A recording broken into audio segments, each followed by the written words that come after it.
Hello and welcome to Up Front with me, Patrick Christie's. This is the show that takes sports stars right out of their comfort zone by making them talk about anything other than sport. And today we've got a really special guest with us. Former Premier League footballer, was a professional for 15 years. He's played against the greats of the game, including Cristiano Ronaldo and Wayne Rooney as well. And you know what? He's even kept a clean sheet against Manchester City. How many goalkeepers can say that? Richard Lee, thank you very much for joining us today. How the heck are you, my good man? Oh, embarrassingly well. How are you, Patrick? Good stuff. I am very well. Right, so you know the score, all right? We start with a couple of longer questions, and then we move into a quick fire round. So you all right with all that? Absolutely. Fantastic. Right, now I know you're not particularly political. You've got your own thing going on. You're a bit too busy, you know, playing football and all that to get involved with Brexit. But if you had to run for office as Prime Minister, what do you reckon you'd put in your manifesto? So is this the bit when I'm serious? Well, it's as serious as your manifesto could ever be. But there is actually one thing that I would have in school, learning about mindset. Okay, go on, why? This is based on a lot of the stuff that I did in my career, where I feel that actually the amount of lessons that you learn, geography, history, religious studies, etc., which is all fine, and actually the biggest thing that people struggle with, certainly with football, is mental health. So I think actually understanding yourself, understanding your emotions, that's one thing I'd add. Yeah, that's pretty good, actually. That's actually quite serious, isn't it? Yeah, because I've never used trigonometry, but, you know, there have been times when you could do with a little bit of a mental boost. Absolutely. So, fantastic. Have you thought about running for office? Absolutely not. No, right, No. okay, I've good. got no interest. Talking about someone who doesn't run much, but has run for office, is Boris Johnson. What's your take on our fair Prime Minister? I mean, it's not particularly positive. I judge things based on a lot of things from my career, whereby I will look at a human being and how do they hold themselves? Are they an impressive figure? Are they strong? Are they powerful? But enough about me. Well, I mean, you and Boris have a lot in common. Okay. No, just in terms of, you know, I look at Boris and there's no core muscle there, is there? There's no core strength. So there's kind of a... It's an interesting shape of a human being. So a lot of my preconceived judgments will come on how he looks. So, I mean, look, I'm not too sure his policies might be great, who knows? But I look at how he looks and I make a judgment on that. Well, what is that judgment? Similar to the judgment I make on you. Right, I mean, good. you know, well, I know how much you're struggling to sit upright, let alone... It is an effort, yeah. Yeah. So, no, in terms of a human being, not particularly impressive. But from what I understand, some of the ideas that I do understand, I think are pretty good. And if anything, a lot of the ideas I do like. But as we both know, it's not a particular strong point of mine. Do you like the fact, though, that the leader of a country is someone that maybe you could go for a pint with? Because with the best will in the world, Theresa May, I don't think you could have paid me to go to the pub with her. No. Is that a positive? Let me think. He would be the clown on the night out, right? Yeah. He would be, which is great fun.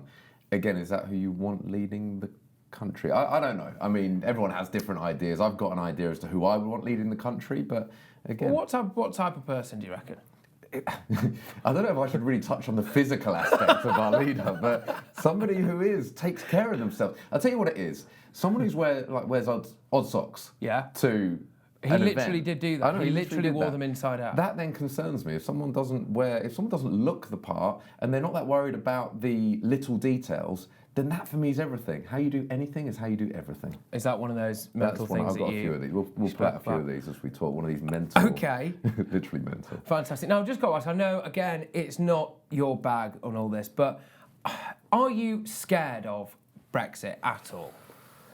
Yes, I mean, I am to an extent. I don't focus on it, more for the fact that I think I'm investing a lot of energy into other areas, so it's one that, if anything, I know that if I were to get into it, I'd probably delve into it in a massive way, and in some ways, I don't want to know, because I know that the more that I invest, the more time I invest is taking time from other things that I am working on. However, I am aware that some of the things will be impacted, some of the things I do in the football world, whereby we're dealing with clubs from all over the world, and actually a lot of the English players that we deal with, I realise that Brexit's going to bring along some changes to these players in terms of their movement into teams in Europe. Some of the Europeans coming into England, I know there's changes that are going to happen.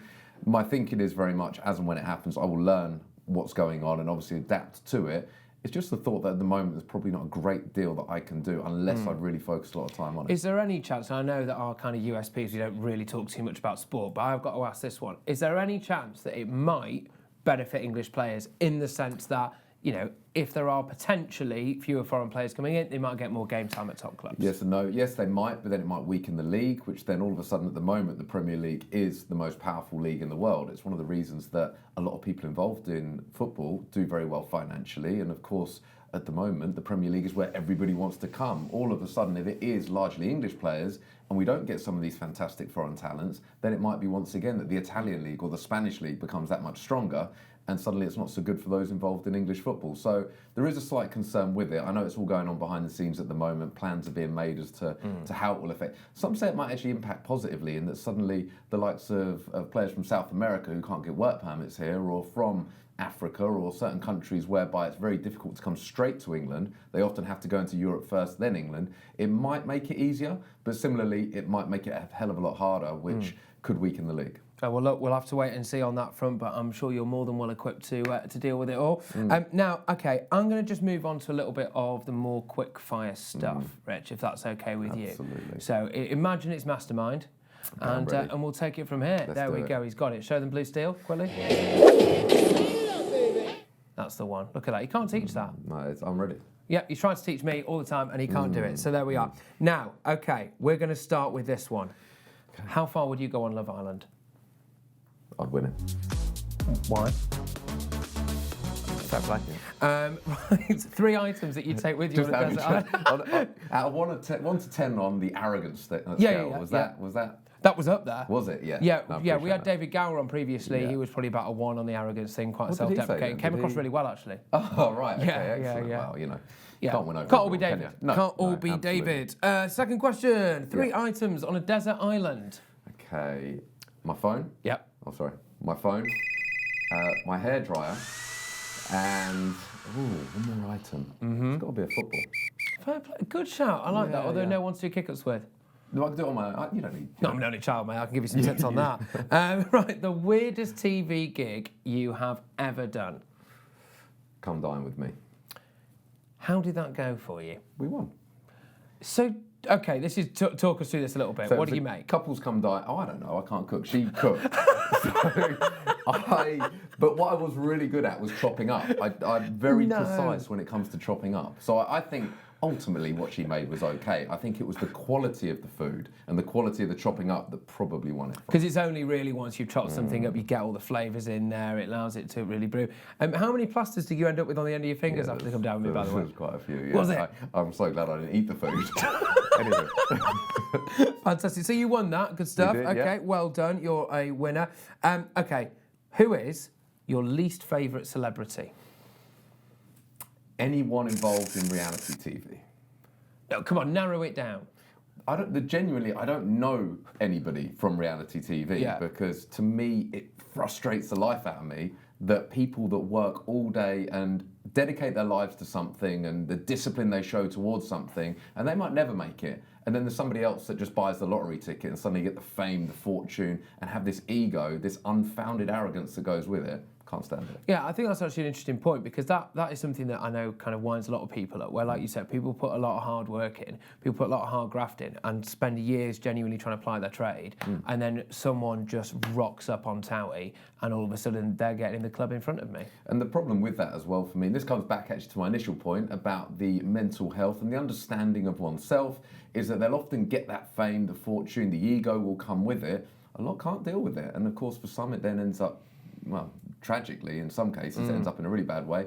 Or the other end can be that, I go back to the unfounded arrogance. They haven't got, I suppose they haven't got the skill set or the mentality ready for it. So there's just so many issues with it. So yeah, I refuse to watch reality TV. Yeah, no, I know we're supposed to do a quick fire round, but actually this is a really good point because when you became a footballer, how old were you when you first signed up again? Well, Watford, I joined at 10 years old. You joined at 10 years old, but then you end up finding yourself, look, you've played against Ronaldo, you played against Rooney, and you find yourself, with Sky cameras everywhere and you're on Match of the Day and all this kind of stuff. Does anyone actually prepare you for the mental impact of that? More so now, they didn't, but of course the highs and lows that you go through, I mean the number of injuries that I had, making big mistakes on TV in front of a lot of people, the criticism that you'll get on the back of that. I'm sorry about that, by the way. Yeah, no, I'm glad we've sorted that one out. You deleted all the fake Twitter accounts I started. But there is a lot that comes with it. But you're right, it's kind of, but you grow into it, and of course you realise that as with football, and certainly with how good football is now, in terms of how good you have to be to make it, you have to put so many hours of hard work, and it's not just on the technical side, it's on all the other stuff that surrounds it. Okay, back to the quickfire round. Yes. What would you outlaw, like make illegal, if you could? What would I make illegal? Oh, that's a tough question. I'm going to hit you with mine. What Go do you on. think? People who don't wash thoroughly before sitting next to me on public transport. Yeah, okay, that's a good one. That's straight out of Patrick Christie's Britain. That is- See you in a bit. That is a good one. What would I make illegal? It would have to be hygiene related. It would have to be something hygiene related. I think, do you know what? Anyone that's got a messy home, anyone that doesn't make their bed in the morning. See, I always subscribe to the view that there's no point making the bed because I'm only going to sleep in it again later that night. No, it's the details. Right. It's the details. Okay, Patrick. well, looks like you're never coming round to my place. Okay, right, what is the one thing you can't live without? It's got to be my phone. The world's changed. My phone is everything. My world is on my phone now. For any business interest that I have, everything is on that device, which is crazy to think that 10 years ago, I was holding a phone that was that big and, there's nothing you could do on it. It's just the world's changed. It is actually bonkers when you see people walk. I walk into about 15 people a day because I'm on my phone. Don't bother apologising, it's London. Okay, what's your phobia? Phobia would have to be needles. I had far too many injections as a player. I had so many injuries, shoulder injuries, and it used to be needles every day, and I just can't stand them now. Can you just run us through your injury list? I can. Broken eye, broken cheek, ruptured supraspinatus. That was 7 months for that one. 4 screws, split the humerus bone. But that wasn't very funny. There you go. Sorry, I've heard guys. that one before. Sorry, everyone. Dislocated left shoulder, ruptured bicep. I have no bicep. That's another one. And I had my left knee reconstructed. But apart from that, you're all right, yeah? A really bad concussion as well, which is why I forget a lot of things. Huh? Okay, excellent. Right. What's your best feature? Oh, best feature. Family show, Rich. Family show. What's my best feature? That's a tough one, actually. Do you know what? As much as I kind of fake a little bit of arrogance from time to time, I'm quite humble, really. I don't think I necessarily have a good feature. I like to work, but no, do you know what? It would be my attitude would be my best feature, my willingness to want to improve. Fantastic. Is that a feature or not That really? is, and it is a good one as well. I like that. What's your worst quality? My worst quality would have to be... These are some tough questions. I know. Go on. Can you That's give what me I'm here yours? for. I mean, I guess there's a Well, you can see it. selection. My worst quality is I get really stroppy when I'm tired, like over nothing. Like I once shouted at a child in a queue at Tesco's. What's he done? Nothing wrong. Well, but he probably did something wrong. I mean, this is... I think he literally just looked at me funny. Do you know what? Actually, that's probably my worst quality would be the fact that I do justify a lot of my actions, and it's only 24 hours later that I realise I was wrong. But at that point, it was too late to apologise to the 7-year-old. The amount of monumental apologies I have to dish out on a daily basis is staggering. Who's your celebrity crush, Rich? Celebrity crush, old school, has to be Rachel from Friends. Shout. Good shout. Sorry, I just drifted off there for a minute. Right, okay. What's the worst thing about being a professional footballer? The worst thing. On a serious note? Do whatever you want with it. Yeah. The worst thing about being... Other than injuries of course, are a bad... Certainly from a personal point of view, the amount I had, they're not particularly... Do you know, the worst thing, on a serious note, is the pressure that comes with it. Because you are playing in front of a lot of people. You have a smile on your face. No, seriously, I'm just wondering, that must be quite hard to do. No, it's difficult. I'll tell you what it is. It's you, especially when you played a bad game, and the amount of stick that you can get, especially now, the world of social media, they can be in touch with you instantly. Everybody has access to you. And again, I go back to my point. If you're not mentally sound, you don't know your thoughts, and you struggle with criticism, which most people do, then it can be tough. And going into a game, if you want to do well, which everyone does, then you're going into a big game of football, millions watching you on TV. You don't want to let yourself down. You don't want to let your fans down, your family down. There is quite a lot of pressure that comes with it. I can imagine. If you weren't a footballer, what would you be? I would be doing exactly what I'm doing now, which is... Talking to me. There you go. Yeah. No, do you know what? My dad was always a serial entrepreneur. Did very well for himself. He was the guy that he opened up like 800 video stores and sold his business to Blockbuster back in the day. So that was kind of his cashed out thing. when he's still good. It didn't work out so well for Blockbuster. Well done. Yeah, so no, he was a bit of an entrepreneur, and actually me and certainly a couple of my brothers, we've gone down that route now. So yeah, very much what I'm doing now. What's your hidden talent?